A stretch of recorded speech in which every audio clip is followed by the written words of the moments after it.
débat portait sur les inégalités qui sont aussi inégalement réparties dans l'espace. Il y en a à l'échelle globale. Les écarts entre les nations se réduisent, mais il y a quand même des inégalités très fortes qui subsistent entre les nations. Et d'un autre côté, les écarts s'accroissent à l'intérieur des pays. Donc on doit prêter une attention très particulière à ce qui se passe à l'intérieur des frontières d'un pays.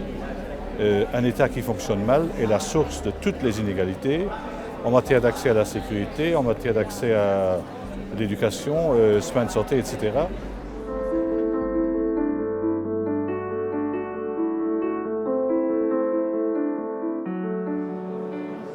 J'ai plaidé en faveur d'un développement responsable. Responsable, c'est-à-dire faire appel à la responsabilité de tous les acteurs, pas seulement privés, mais aussi publics.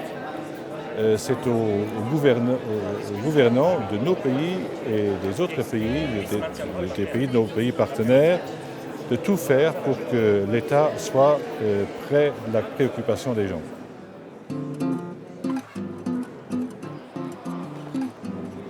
Ayons le courage de faire aussi état des progrès qui se font. Nous avons entendu la présidente du Malawi, mais c'est un pays qui marche très bien, qui fait vraiment du développement endogène, qui arrive avec 2 fois rien à développer une sécurité sociale. Ça, c'est tout à fait exemplaire.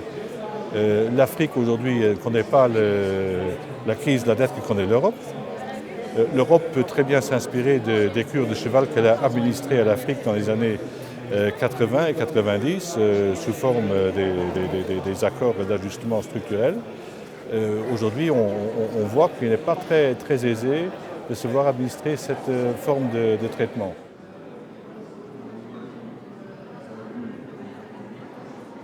L'Afrique est en train de progresser.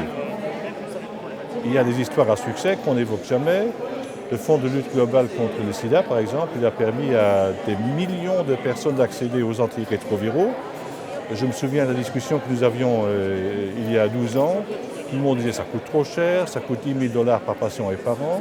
Aujourd'hui, ça coûte $70 par patient et par an, donc le prix a été divisé par 150. Ce que je veux dire par là, c'est qu'il ne faut jamais tabler sur ce que disent les fatalistes, parce qu'ils ont toujours tort et ils sont, comme dans ce cas précis, tout comme dans bien d'autres, dépassés par les événements.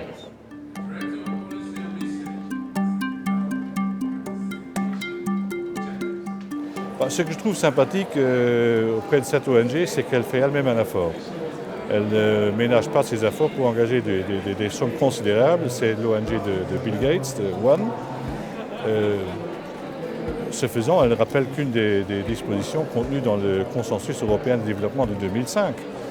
Là, il y avait un engagement fort, qui était d'ailleurs un rappel d'une position déjà acceptée au début des années 70, pour porter à 0,7% l'effort de développement public de nos États.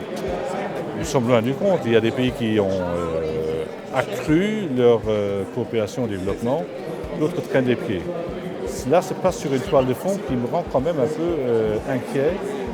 Aujourd'hui, le débat dans certains de nos pays prend la tournure d'opposer les pauvres chez nous aux pauvres dans les pays en développement. Et là, on est quand même sur une pente très dangereuse.